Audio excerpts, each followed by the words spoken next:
involved in social enterprise? My journey in social enterprise very much started by the fact that I had a cafe. I had my own cafe in Highgate Hill, and I did this as I was dropping out of university. It was my university for the real world.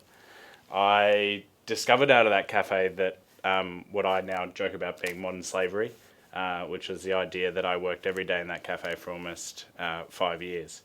Now, the thing when I left that cafe was that I didn't enjoy the work. The hospitality work had burnt me to a crisp. But the idea that I still loved hospitality was focused around community and the effect that I'd had on the community with that cafe. And still to this day, I can't walk in Highgate Hill without seeing someone and saying g'day with that community. That was very much my drive to focus, I guess, my skill set or my business life, my professional life, on doing something that was community focused. I then had a multitude of jobs going through that and finally settled into different businesses that were socially focused, let's say. I was actually working for a media buying agency. As I said, went through a multitude of jobs trying to find exactly where my social focus would be. And we had a large amount of non-for-profits on the payroll. And I actually began to develop quite a disgust for a lot of the ways that they were raising money and the way that they were generating donations, considering, the accounts that we had, and I won't detail who they are for privacy reasons. But the nature of it was that I felt like there was better ways to do business. Through these exposure to these accounts, I was able to see how the current non-for-profit sector was doing business, and I didn't like that. It then led me to start my own businesses, trying to develop more sustainable funding models for non-for-profits, and then led me into kind of the sphere of social enterprise in Brisbane and in Australia. I think social enterprise is taking a bit of the limelight or starting to be very much a popular conversation in circles at the moment, purely because we're at a stage in history where businesses are not just driven on shareholder value anymore. There is a deeper shareholder value that exists, and I think that's come about, without taking you back to the dawn of time, we've gone through large capital growth at the expense of certain things in society, and now we're starting to claw back those certain values. Now, I think the reason that social enterprise is taking so much of that limelight is because as we grow larger as a population, as we grow more affluent as a population, we start to see more people we know and are affected by more people in our community who are vulnerable people, if you will. The ability then to be able to help those people or to put our consumer dollars towards something that would help those people, or to be able to have options that make our daily lives more sustainable, I think fits very well within this new framework of values that's coming through, not just financial outcomes. My definition of a social enterprise, I think, is probably a little bit broad. I have a common argument with my father, who ran the Queensland Museum for a long time, in that he says, we're a museum, we're a cultural institution. I said, no, you're a social enterprise.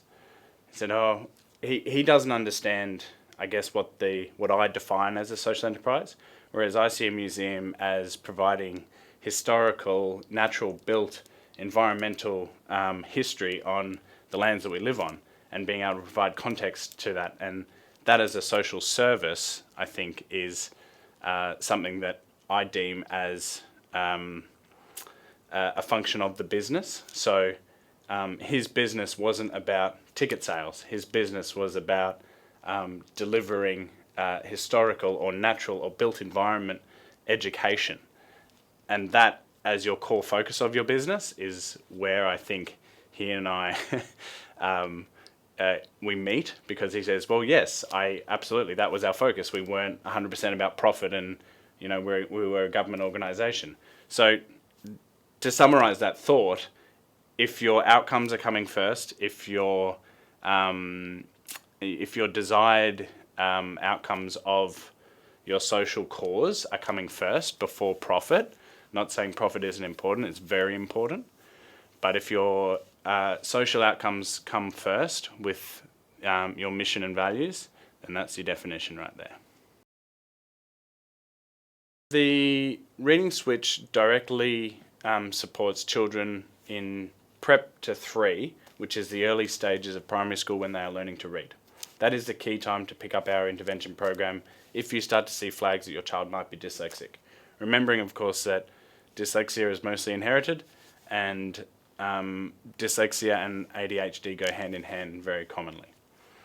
The idea that we are just supporting that group, though, is really interesting, because the thing that we have found through trials with our school program is that a lot of low literacy learners who have high visual memory, have high visual processing, also work really well with our program. The top levels, the most advanced of the readers, also have the bilateral thinking, so they have strong both sides of the brain, which means that they pick up our program even as just like a dyslexic child would. In terms of targeting who our targets are, funnily enough, our primary target is actually parents. If we can provide the support that they need to deliver for their child, we are alleviating a really big pain point for them. Because the thing we know from lived experience, and having a lived experience founder has been so critical to this business, is that we know that when you first find out that your child is dyslexic, there is a huge uptake of information, there is a huge fear factor, there is all sorts of associated, desperation that comes with that. You check their eyes, you check their ears, you check their sense of smell, for crying out loud, just to make sure that you've covered everything. Now, part of our role is ensuring that we give them the right information, make sure that we give them all the information they need, but also to support them in their journey, because they're the ones who are most likely to move heaven and earth for their child, especially in those early years. Teachers' resources are limited, learning support resources are limited, and money is limited. If you have to go and try and get all of your tutoring services and OTs and speech paths, that's a very expensive exercise. If we can support parents with an affordable program, it means that we can deliver outcomes for far less cost, not only in time, but also in financially.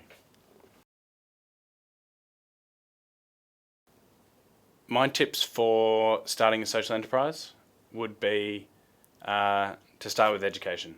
Education is the foundation of all of this, whether you do a business management degree through any one of the universities, whether you go and do further education with your current employer, TAFE degrees.